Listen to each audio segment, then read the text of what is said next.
Hello, if you liked my story, don't forget to like, comment, share. This story belongs to Onur Diler's Tales of the Forbidden City concept. In this concept, there is a timeline and all the stories are connected to it.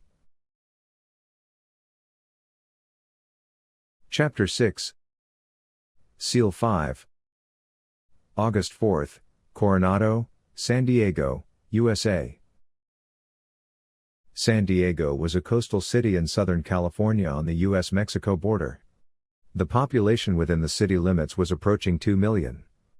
The city had made a big name for itself as an important tourist destination due to its ideal climate, long beaches around it and its proximity to the Mexican border city of Tijuana. It also maintained its historical importance in the maritime field. Since the main base and command center of the U.S. Navy's Pacific Fleet was here, this was where SEAL 5 was stationed. North Island, which is an island with a coastline on the ocean, was generally for helicopters. The concrete field, which was kilometers long, was filled with naval helicopters of various sizes. Theodore Malalin, the commander of SEAL 5, was waiting on the airbase helipad for his guests. He stood stock still, his arms folded across his broad chest. His mind was still on the briefing he'd given the day before. The dusk of the sunset had filled the sky, and the wind was sweeping all the summer heat off the runway. Theodore and Sanchez were waiting in front of Hangar 111. Inside the hangar were two teams of military police. They were all wearing Kevlar vests and helmets, all armed with M4 assault rifles. Next to him, hunched over with his hands in his pockets, was Salvador Sanchez. The man sighed and looked around peevishly. "Do you really believe this nonsense?" he grumbled rather than asked. "Believe in what?" Theodore asked without looking at Sanchez. "You saw what they did to the magic, to the kids in SEAL 5.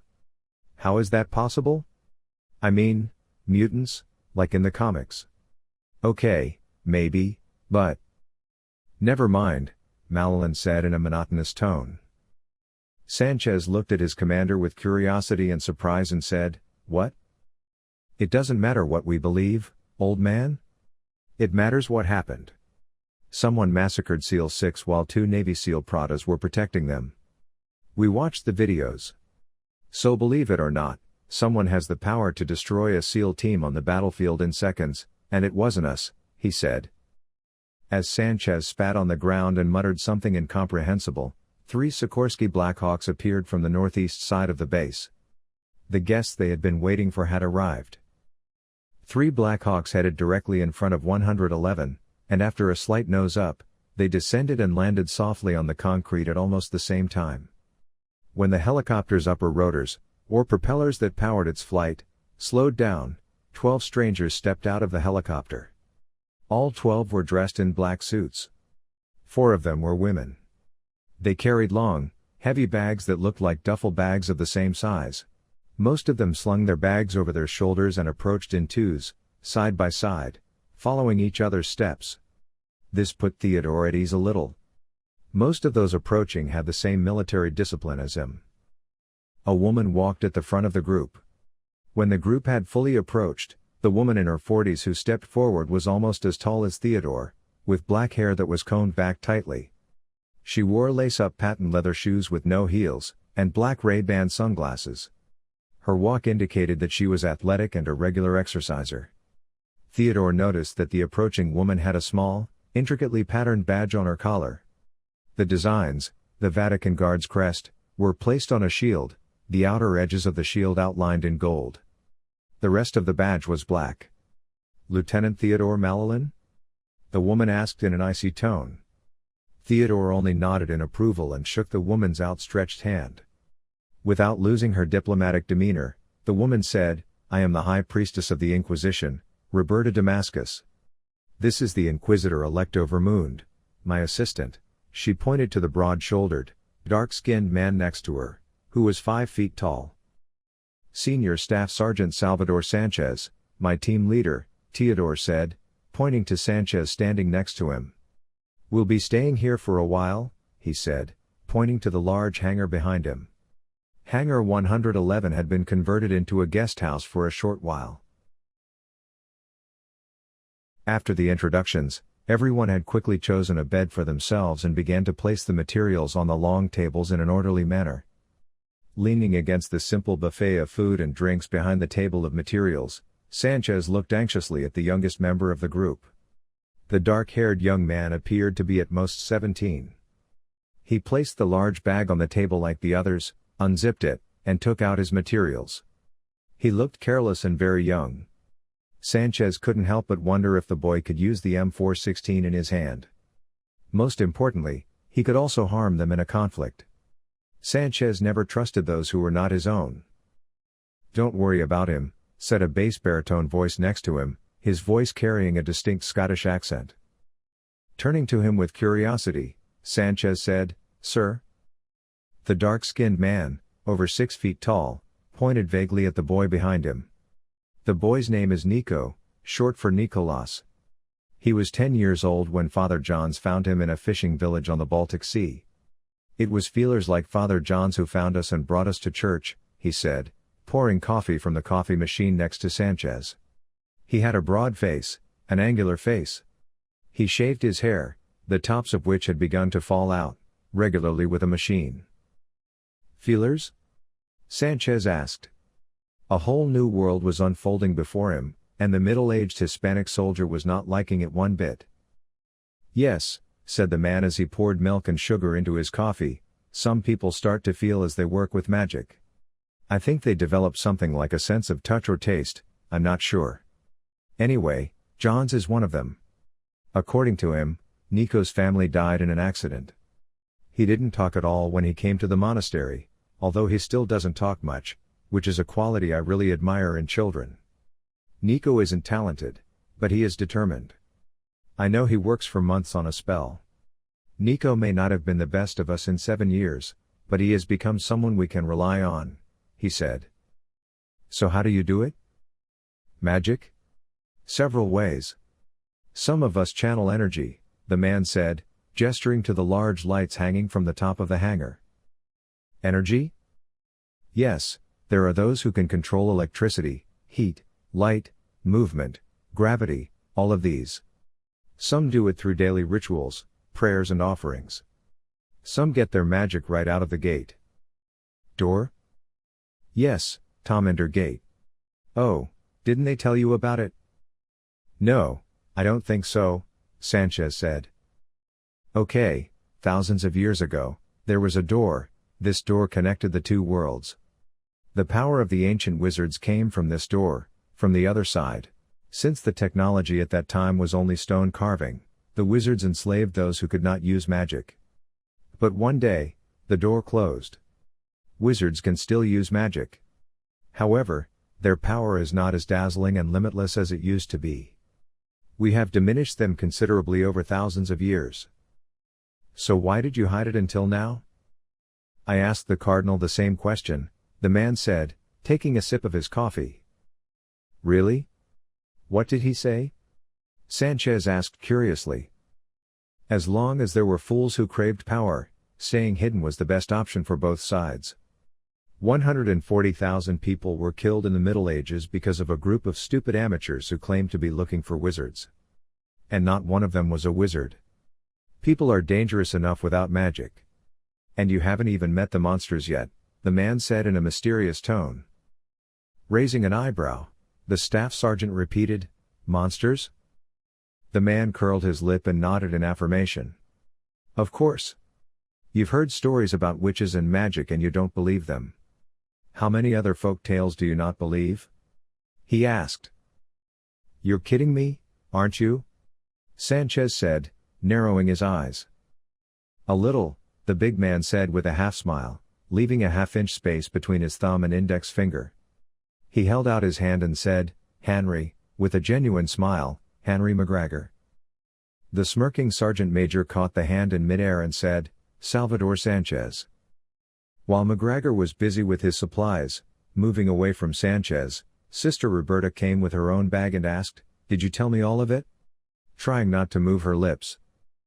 "Yeah, but I wonder why I did it, boss," McGregor said, barely audible. "Briefings won't be enough. We'll chase Polanov's sorcerers with these guys. People are afraid of what they don't know. They need to know that we're good guys. That way, we'll be less likely to get stabbed in the back, he said. I hope you're right, McGregor muttered, looking at Sanchez, who was talking to his team. At the head of the long conference table sat General Gates and Cardinal Bordezelli. The base's conference room was quiet. The 20-meter by 12-meter wide room was used for operational briefings and seminars. The long table was lined up across from about 40 chairs. SEALs 3, SEALs 4, and SEALs 5, along with 15 wizards and a Delta team to assist, were in attendance. Bordezelli appeared to have at least as much military experience as the general. The broad-shouldered, muscular man wore a black cardinal's uniform with red stripes on the sides. He struggled to keep his broad, muscular hands on the table.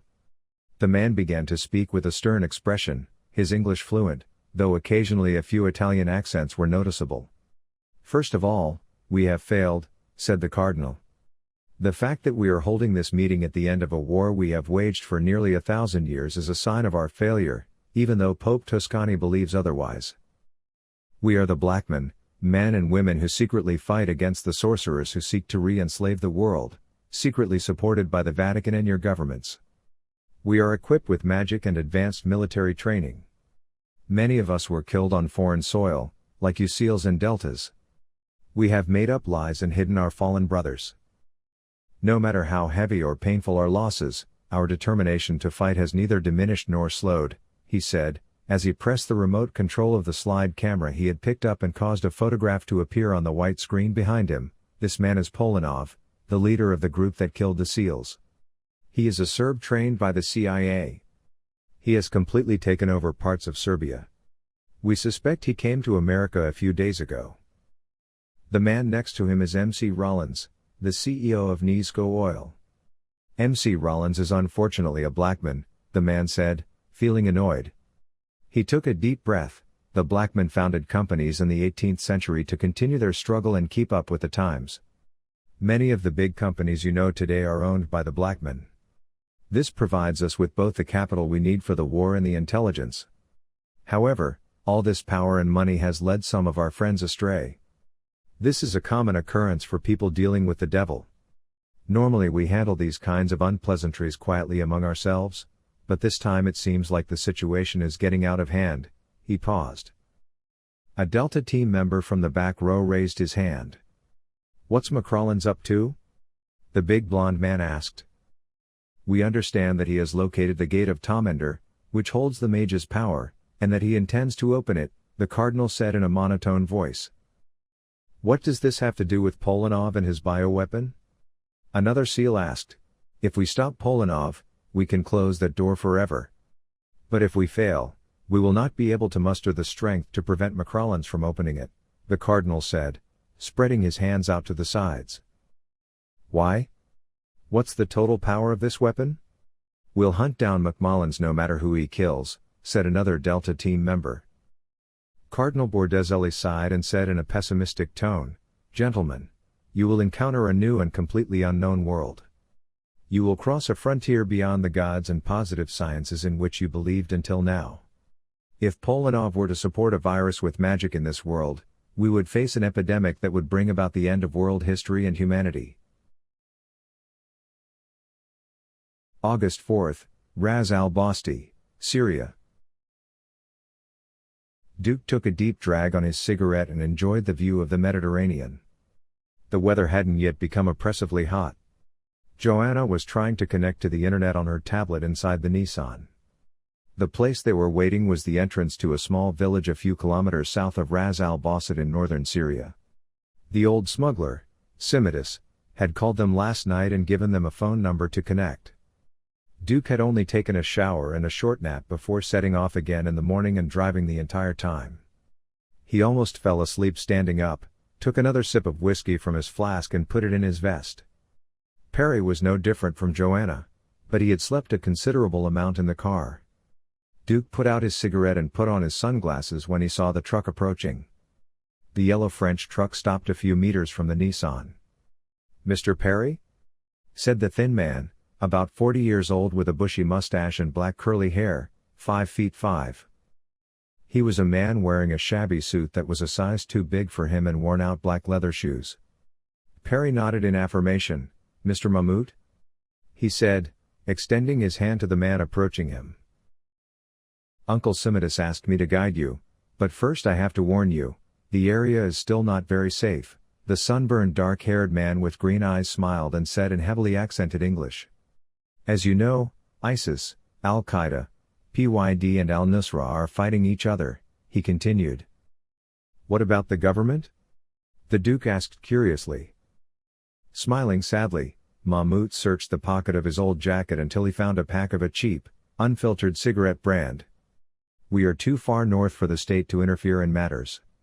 They will wait until the perverts in ISIS, the Alavis, Kurds, Turkmens and the extremist Sunnis kill each other," he said. "What about the civilians in between?" Duke asked, aware that he was asking these questions out of a reflex he had inherited from his time as a war correspondent. The man smiled and shrugged. "They are long gone, there has been war on these lands for 4,000 years, sir. Civilians die all the time. Holy lands used to be important. Now they die for holy oil pumps. Anyway, you wanted to follow the fugitives." "But they are dangerous men," Mahmoud said, frowning. Duke nodded.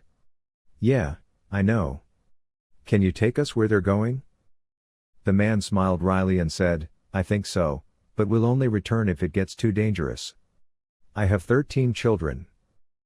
Duke smiled, raising his eyebrows. 13? You've been very busy. The road that snaked through the mountains perpendicular to the sea was covered with trees on both sides, contrary to what people thought. It gave the road a unique coolness on the last and hottest days of this summer. They had turned off the air conditioning in the Nissan and opened the windows.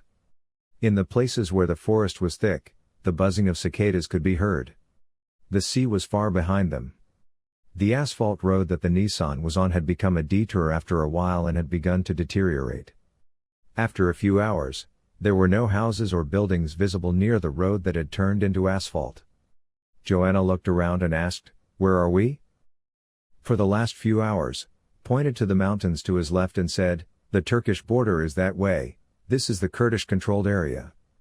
There are ISIS areas to the south of us," and pointed to the other side of the road.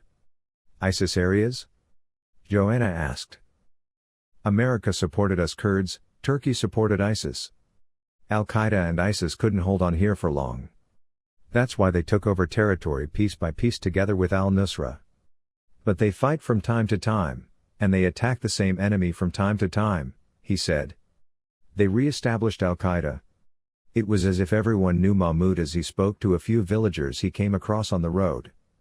Everyone he spoke to smiled at him and asked how he was. Mahmoud followed the route he had asked many people for directions, and after a few hours he had reached a dirt mountain road. The road had become quite narrow and broken. As it was getting dark, Mahmoud slowed down and squinted at the barren hills. When Joanna looked up from her tablet and asked, "Are we lost?" both Mahmoud and Duke simultaneously said, "Shh," to silence the young woman. While Mahmoud cursed in Arabic, Kurdish, and Turkish, Duke unbuckled his seat belt and looked around wildly. Joanna still didn't understand what had caused the two of them to panic so much. "What's going on?" she asked, when she heard a roar coming from the hills. Duke shouted to Mahmoud, "There's nowhere to hide, back up." As a small oval shape began to fly out from the rocks across the road and approached them. Mahmoud stepped on the gas with all his might, pulled the handbrake and turned the car 180 degrees on the dirt road. Joanna saw two helicopters approaching them. They were AH-6/MH-6 Little Birds. The AH-6, known to the American Army as the Deadly Egg, had wings on one side and 4 armed men on the other. As an oncoming AH-6 opened fire, the Nissan skidded violently to the other side of the road, uprooting several saplings and kicking up a lot of dust. "I thought we were in Kurdish territory," Duke said, looking back as Joanna let out a shrill scream.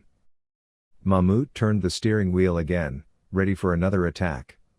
A bright light passed by him and hit the rocks at the slight intersection ahead, exploding with a loud bang. Mahmoud, who seemed used to this, said with an excited but not panicked expression, "Yes, but we don't have any helicopters.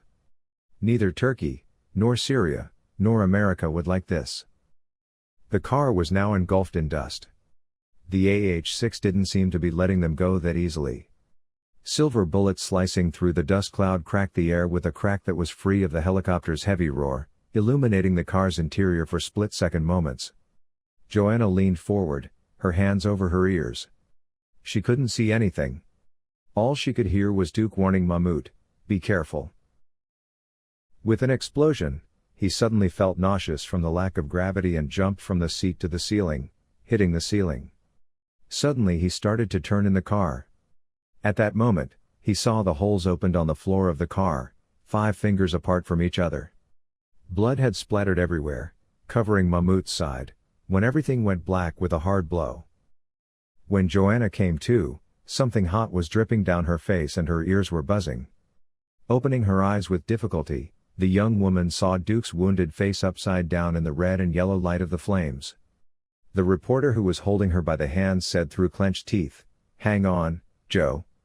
The young woman could hear Duke's voice as if it were coming from afar. Duke was not in good shape either. His hair was, as usual, disheveled and covered his face. His eyebrow was open, and there was a deep gash on his chin. Blood had also come from somewhere near his stomach, staining his pants and shirt. Joanna tried to push him away and Duke tried to help her, but he could not find the strength. At that moment, the sound of the attack helicopter was heard again. Joanna looked to where the sound was coming from. While the armed helicopter, which had come around from behind the rocky hill, was rapidly approaching them, the other was approaching the ground to drop the men. At that moment, a cluster of orange light hit the rocks to the left of the AH-6, in the direction the helicopter had come from, and created a huge explosion of fire. Joanna looked to where the ball had come from. A motorcycle was standing at the mouth of the road. The thin, long figure standing in front of the helicopter extended its hand towards the helicopter. The helicopter, which had been fired at, staggered through the flames. The helicopter began firing with the 12.7 mm guns on both of its weapon wings. However, the figure, who did not lower his hand, completely ignored the 1.5-meter pillars of earth raised by the bullets coming towards him, again created a lightning bolt from the same hand and hit the helicopter with it. The intermittent engine sound of the helicopter suddenly stopped, slid to the side and crashed into the ground with a spectacular explosion. Joanna saw the men in desert fatigues landing on the ground, settling on the road. The helicopter dropped the ropes that had lowered them, turned quickly in the direction it had come, and sped away. The men on the ground began to approach them as the helicopter moved away. They were all dressed like American Marines, but they were carrying G-33s. They were advancing with dust masks pulled down over their faces, their weapons resting on their shoulders. At that moment, the silhouette in front of the motorcycle began to advance towards them with firm steps. The first man fell to the ground with a burst of automatic gunfire from their right.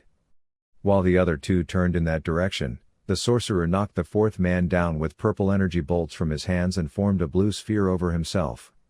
One of the other men turned back to the sorcerer and fired, while the second was firing at a place in the forest.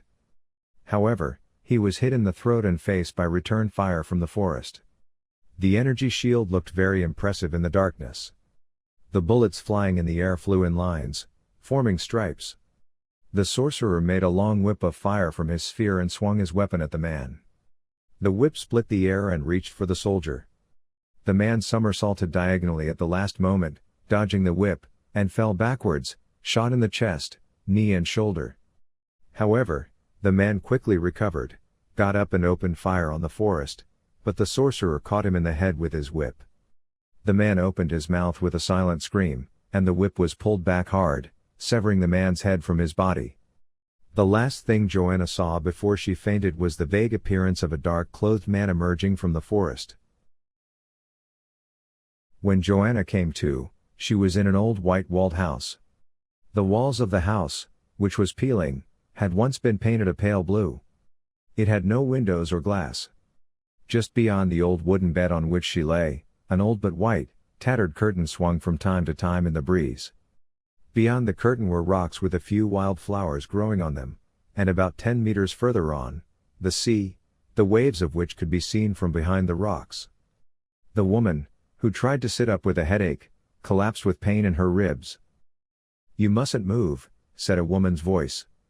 It was harsh and commanding. "I haven't had time to heal you." The 5'7" woman had striking red hair that reached to the nape of her neck. She was athletic and beautiful, with dark blue eyes, arched eyebrows, and rosy lips. "Are you a doctor?" Joanna asked wearily. The left side of her lip was aching. When she realized that she couldn't see with her left eye either, she brought her hand to her face and realized that her hand was also bandaged and throbbing. "No, I am a witch," said the woman, sitting down in an old wooden chair next to the bed where Joanna lay. She had a soup bowl and a wooden spoon in her hands. She was wearing linen trousers that could almost have been a skirt, and a linen blouse. The wide collar of the blouse fell off her shoulders, and on her feet she wore shoes the color of her linen dress. Joanna, one eyebrow raised, paused as images of the battlefield came to mind as she asked, "What are you?" The red-haired woman, who had gently lifted her up in her bed and placed a pillow on her back, did not want to press the subject either. "Wizard. Weren't you looking for us?" August 5th, Turkish border, Turkey. Jason White was a big man, 6 feet 3 inches tall. His brown hair, graying at the sides, spilled over his shoulders. The edges of his thick, white beard were also gray. He looked at Duke with his blue eyes, scratching and tugging at his beard. An old scar ran from his left eye to his chin, making him look both intimidating and impressive. Duke was reclining in an old chair. His chest and blood were covered in bandages. There was a blood stain the size of a hand on the bandages on his stomach. A bottle of Jack Daniels and 2 glasses sat on the old wooden table. The ashtray was filled to the brim with cigarette butts. "It all started with a man named Reza Abu Fayers," White said, refilling his own glasses with whiskey. "We were all so young back then." "My God. It's been 15 years, he said. 15 years ago. Near Baghdad, Iraq. At 2:30, 2 armored and armed Humvees were speeding west of the city. 12. 7mm Browning M2s were mounted on the vehicles. There were soldiers with night vision on the guns. Those who saw the black Humvees were slowly getting out of the way. Nobody wanted to mess with the men of Blackwater, who had reformed at this time of night. Tanner Winslaw, sitting next to the driver's seat in the front Humvee, was a big blonde-haired, blue-eyed man, 6 feet 5. He had an unforgettable face with an arched nose, high cheekbones, and a wide jaw. As always, he was wearing combat pants with knee pads and side pockets, Vibram-soled field boots, a breathable military shirt, and a Kevlar assault vest. On his head was one of those combat helmets that skateboarders wear.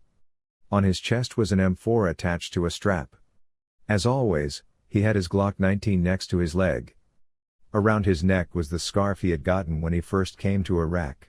"Okay, the Iraqi we're going to is a friend of the boss's. We're going to get a gift from him to pass on to the bosses. Any rudeness you do will not be tolerated.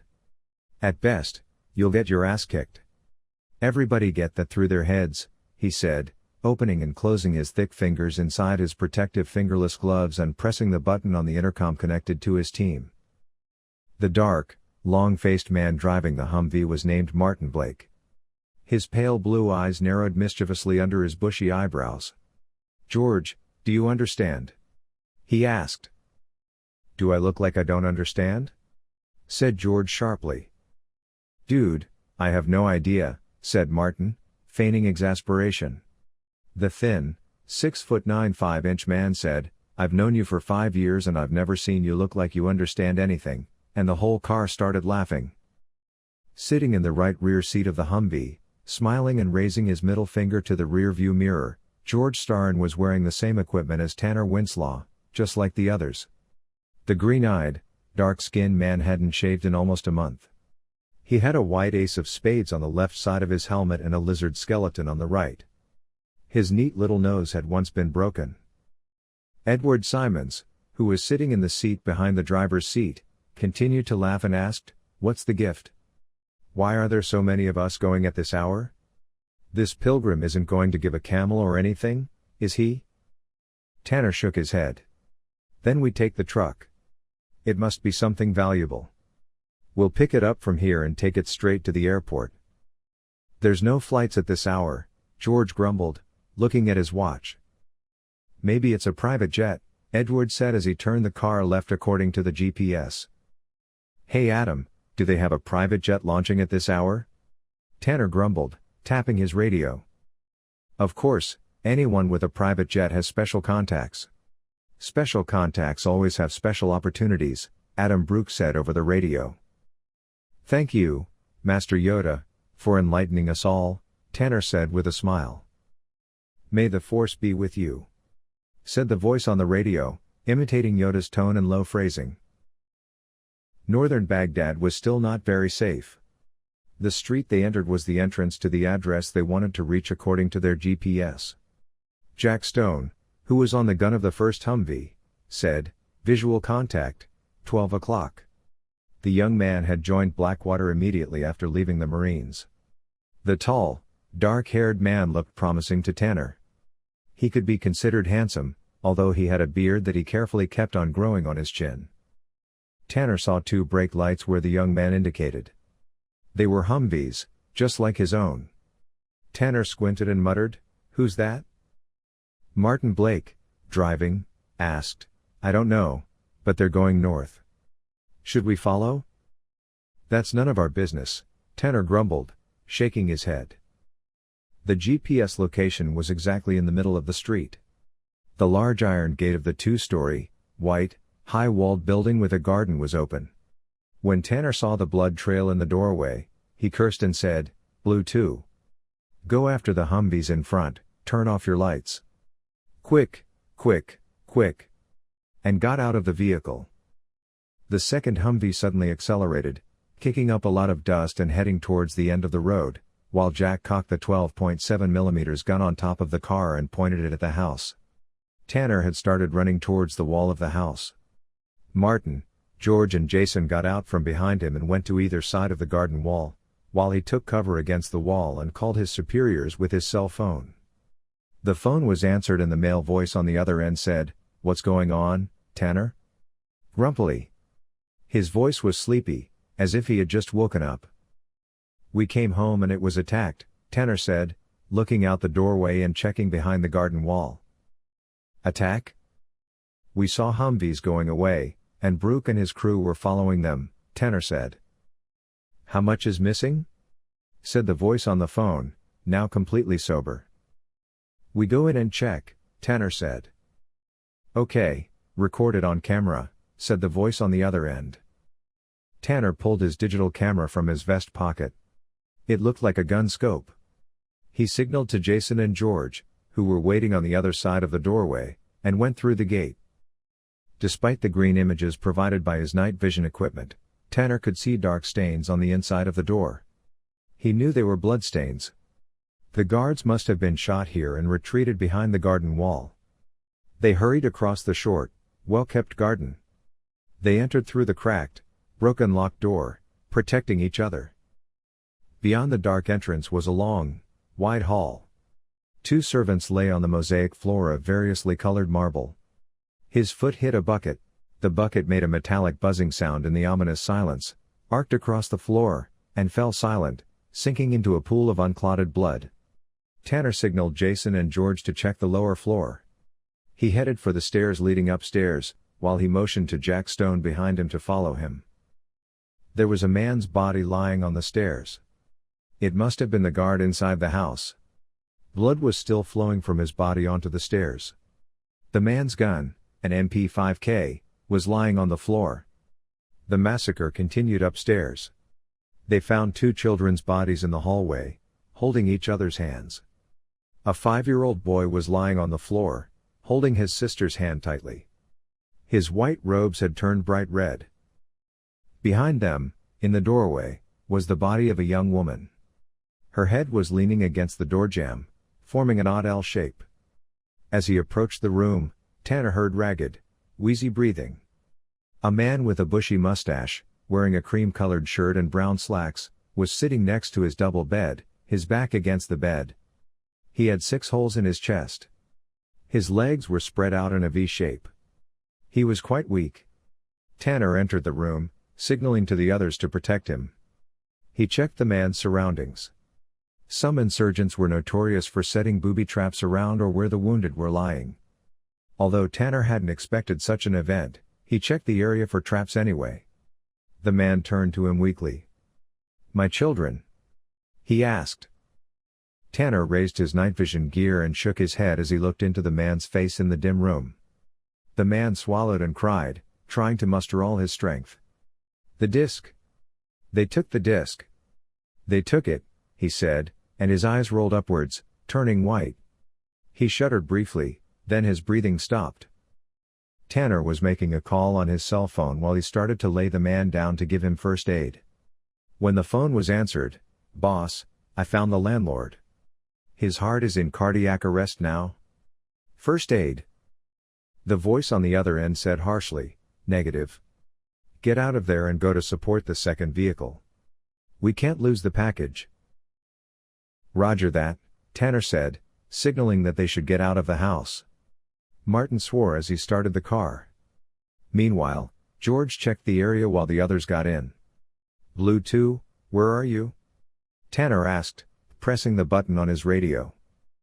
Adam Brooks' voice crackled over the radio. "We're heading north. We're on the Care Road," he said. "Which way?" Edward asked, looking at Tanner as he got into the car. "We'll get those bastards up front," Tanner growled.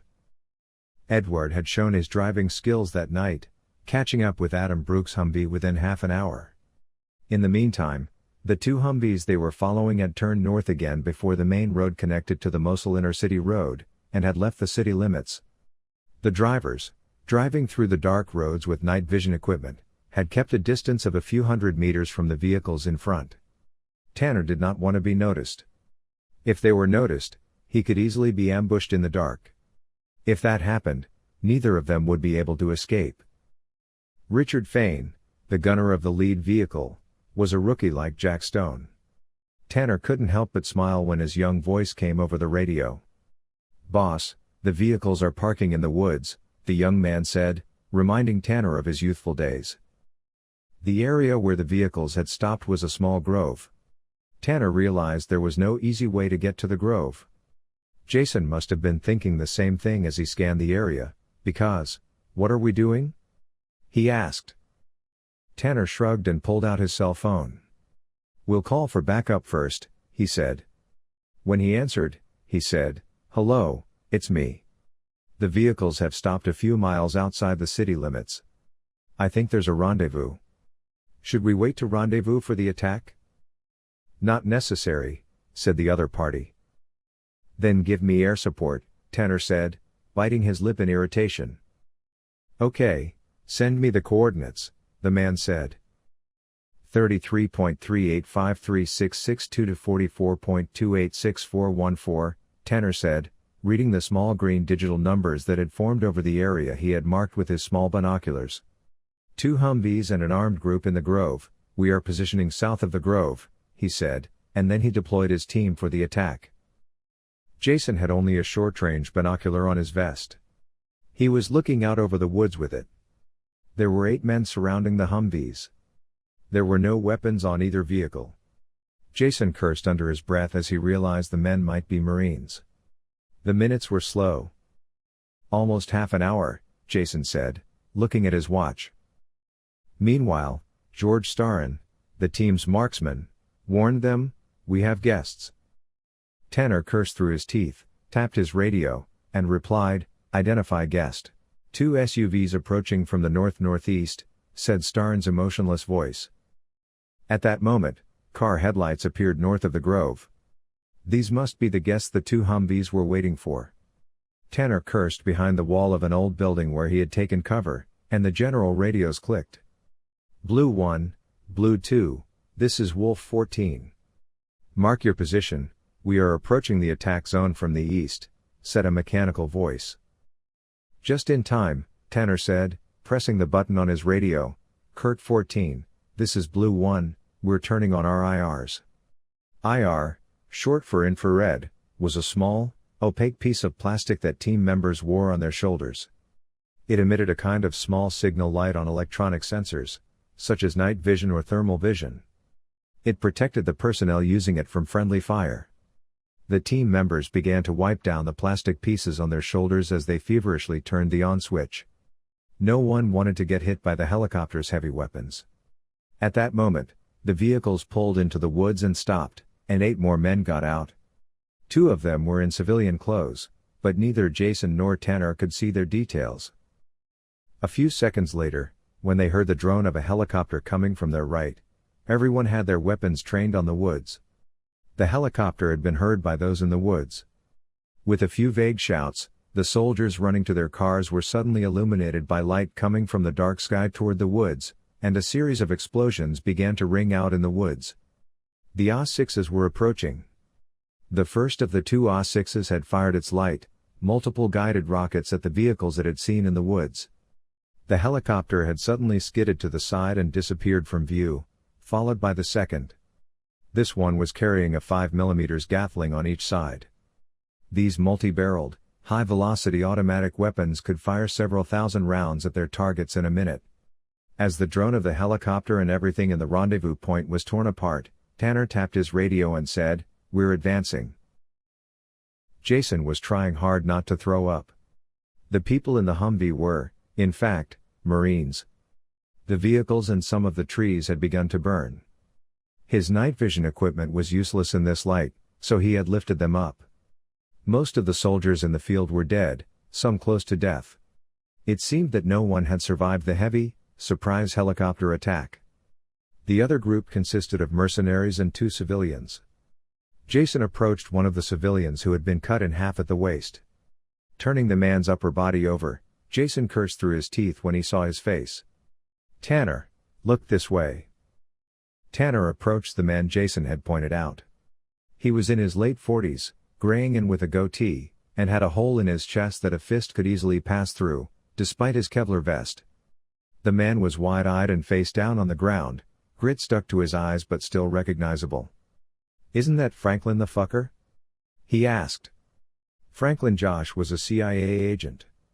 They had worked together a few times when they first arrived in Iraq. Jason spat on the ground and asked, "Looks like it.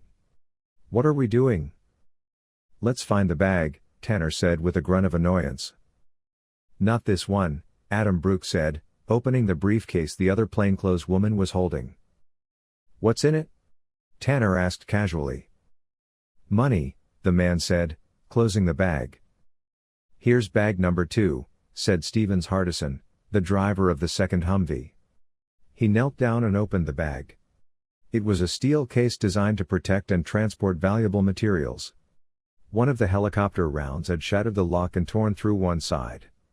Opening the bag with his bayonet, Stevens Hardison threw aside the remaining bag lid and lifted up a large bronze disc from the center of the sponge inside the bag.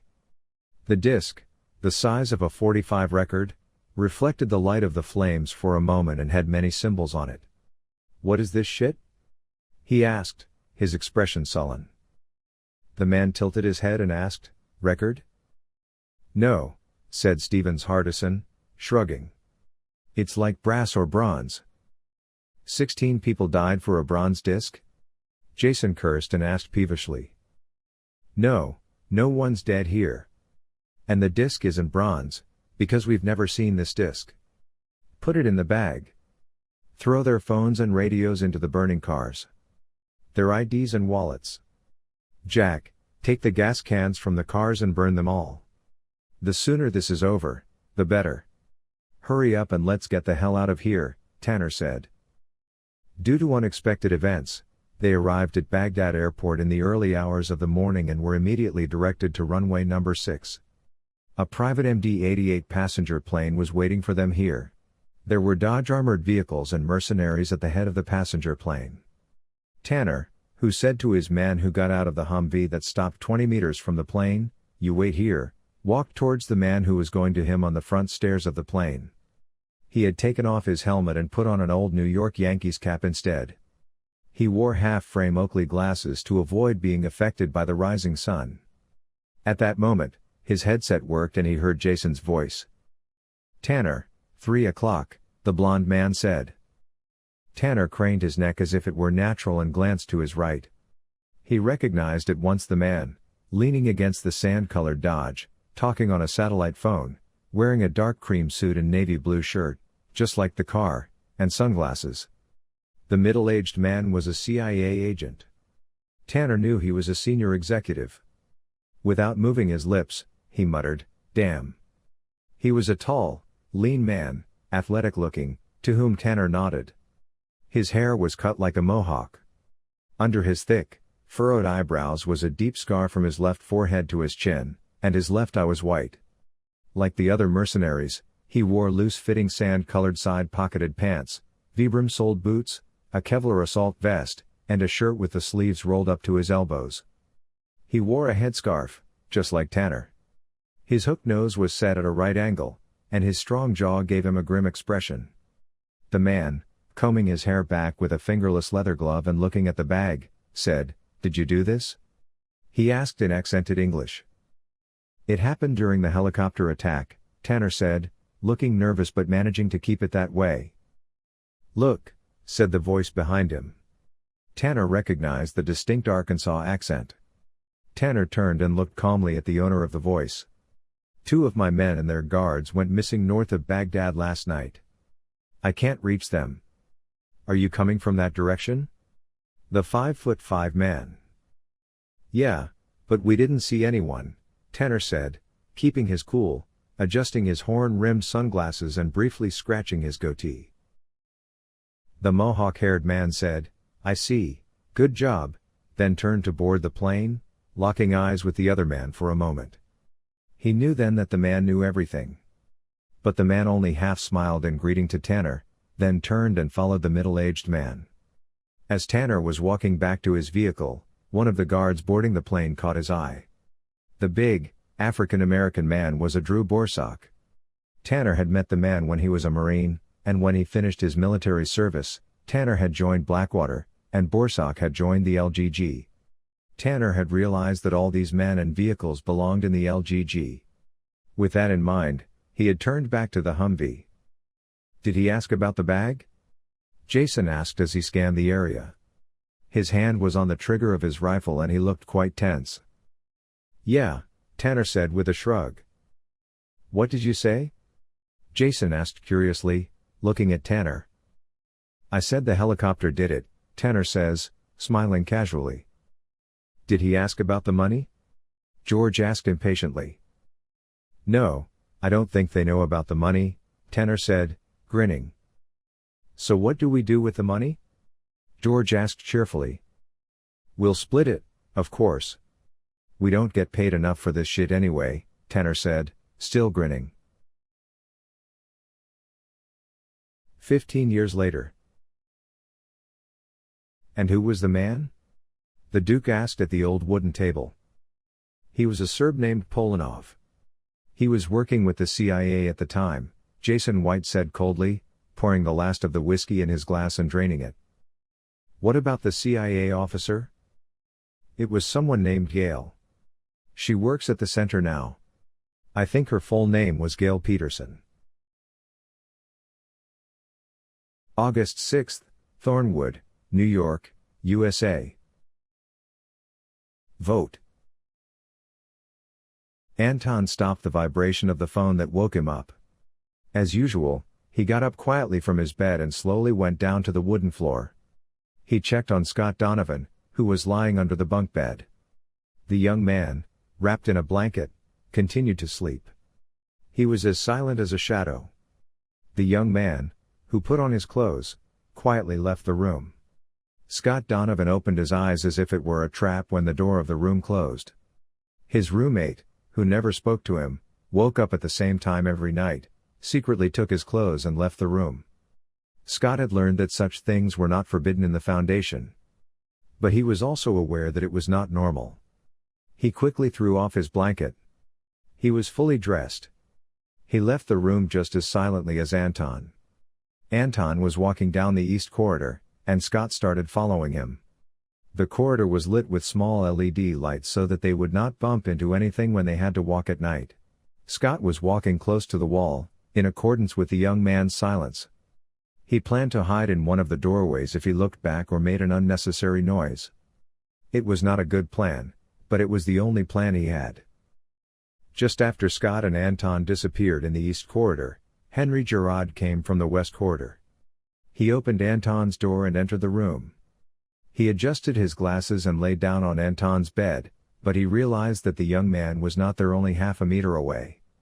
Unable to control himself, he said, "What the hell?" and bit his lip, afraid of waking Scott, but Scott was not there either.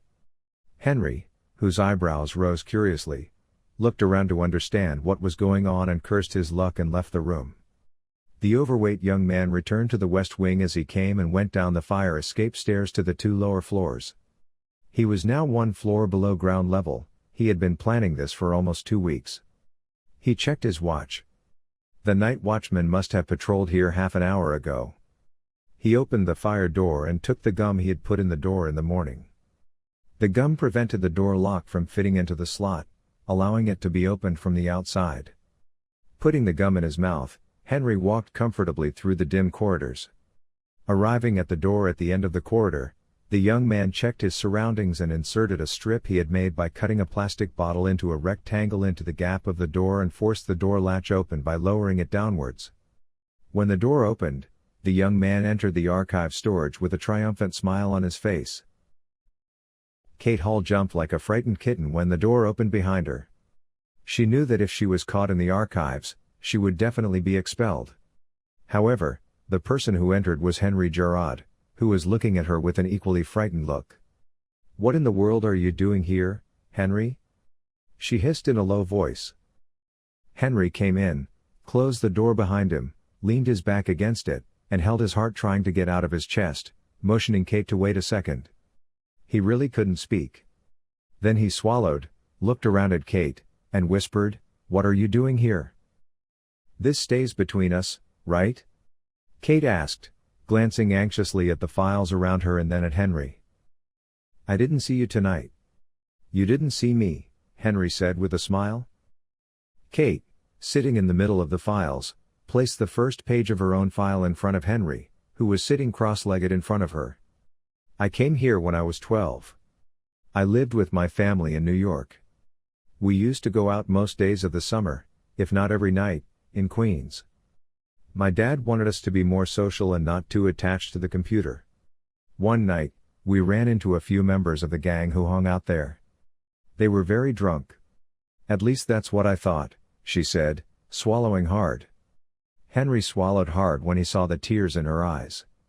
He was about to tell her that she didn't need to tell him more when Kate started talking again. "I ended up in the hospital. I didn't remember how I got there, or what happened. I wasn't injured, but they wouldn't let me see my family. A lawyer came in the morning and brought me to the foundation. The gang killed my entire family that night. They thought I was dead. I didn't remember any of it. The court psychologist said it was traumatic. She said my brain was trying to protect me," the young girl said, holding her head in her hands as tears streamed down her cheeks. Then she sniffed and asked, "Tell me, Henry, how do you not remember your brother's death? Your father being shot, or your mother?" Henry shook his head, trying to say something but having no answer.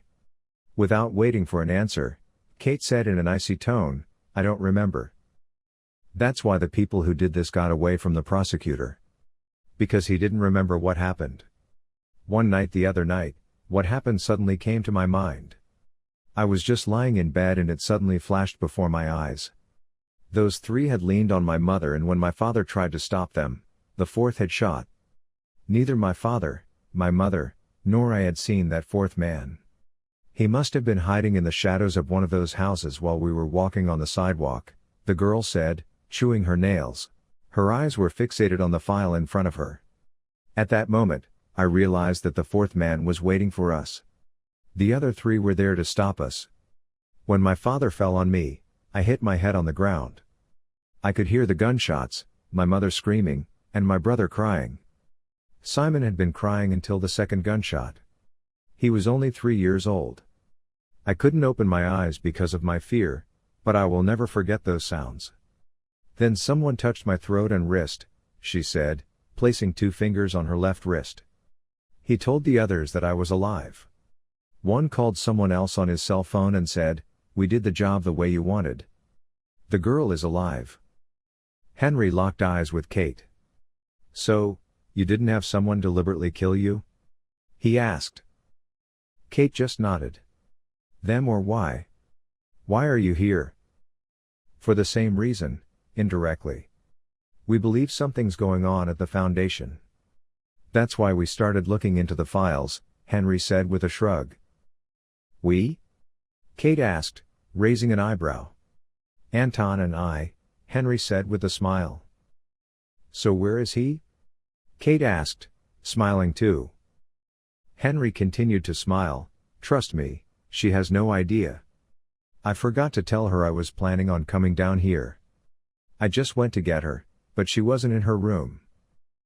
"That's weird. What could he be doing at this hour?" Kate murmured, curiously running her hand through her short hair. Scott Donovan was in the northernmost gym on the Foundation campus. A single lamp was burning in the center of the gym, illuminating the room with a faint white light. The high-ceilinged hall had stairwells, like any gym, with spectator seats. Scott was sitting in one of the seats in the back row, watching Anton Leshrak in the center of the hall. Anton was sitting motionless on his knees. He had spent an hour slashing the air with a weapon that resembled a samurai sword, then he had pulled a real samurai sword from a long duffel bag. All of this was completely foreign to Scott. Anton had taken care of the sword, then brought 12 bamboo poles from the gym's lair. They were the size of a human being. Anton had arranged 6 of the poles behind him and the other 6 in front of him. He was now staring motionlessly at the scattered poles. Scott, who had yawned in distress, suddenly held his breath. His eyes were wide with terror, his mouth open. Anton had suddenly moved. The katana in his hand flashed silver in the darkness as he passed the first target. Scott hadn't even realized when his roommate had gotten up and reached the first target. The first target had slowly slid down long after Anton had passed him. By this time, Anton had already cut the second. His movements were as fluid and fast as water. The harmony between his body and the sword was so harmonious that it deceived the eye. However, anyone with a brain that was a little smart would have realized that Anton's movements were deadly. The first target had been cut at neck level, the second at abdomen, and the third at chest level. Each of them was strong enough to easily cut a person in half, and too fast for a person to resist. Closing the long gap between the third and fourth targets by somersaulting, Anton cut the bamboo target with a blow from below instead of above. These were made by joining thin bamboo sticks impregnated with water, called tamesigri.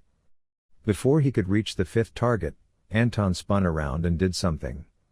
Scott didn't understand what had happened, but before he could make a move, the first of the 6 tamesigri standing behind him fell backwards. Scott swallowed hard when he saw the metallic glints on the target as it slowly rolled across the floor. His roommate was a badass ninja. As he walked away from the gym, he wondered if his other friends knew. Henry frowned and extended his flashlight up the narrow staircase and said, "This is a secret passage." Henry and Kate, who were sitting on the floor, had noticed the passage. When one of the file papers he had placed on the floor started to move with the air current on the floor, they looked for where the air was coming from and finally found the hidden hinges next to the cabinet. All that was left now was to find the location of the lock that would open the passage. When the passage opened, the working photocell lamps illuminated the stairs. Henry turned off the small lamp in his hand and looked back.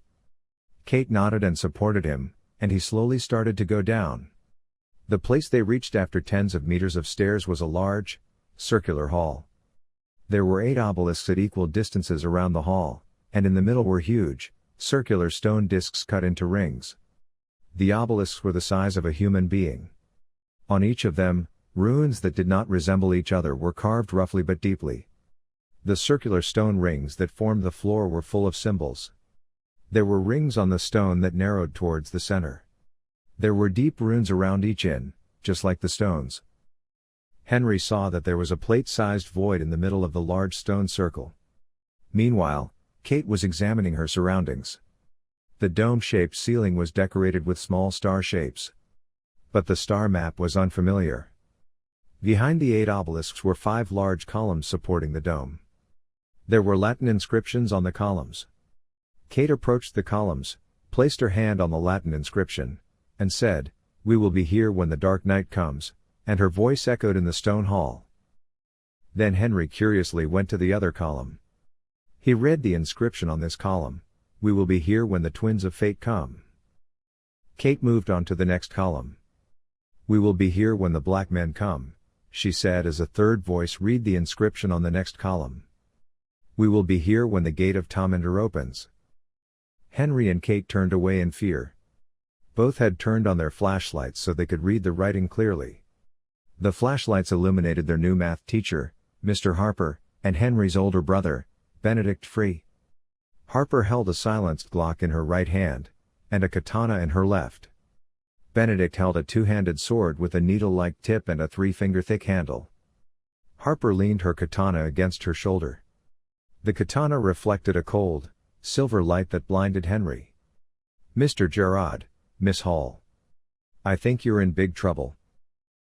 Henry swallowed hard, looked at Kate, whose face had turned pale, and slowly climbed the stairs shown to him by Mr. Harper. Benedict was the last one left in the hall. The young man looked at the inscription in the 5th column as he put his sword in its thick leather sheath. For him, the meaning of life was trapped in this inscription. "We, the Knights of Tamandar, will be here and face our fate with courage." Henry took the tea offered to him, but his hand was shaking so badly. It had been half an hour since Mr. White had come into the study at the foundation from his house in the city.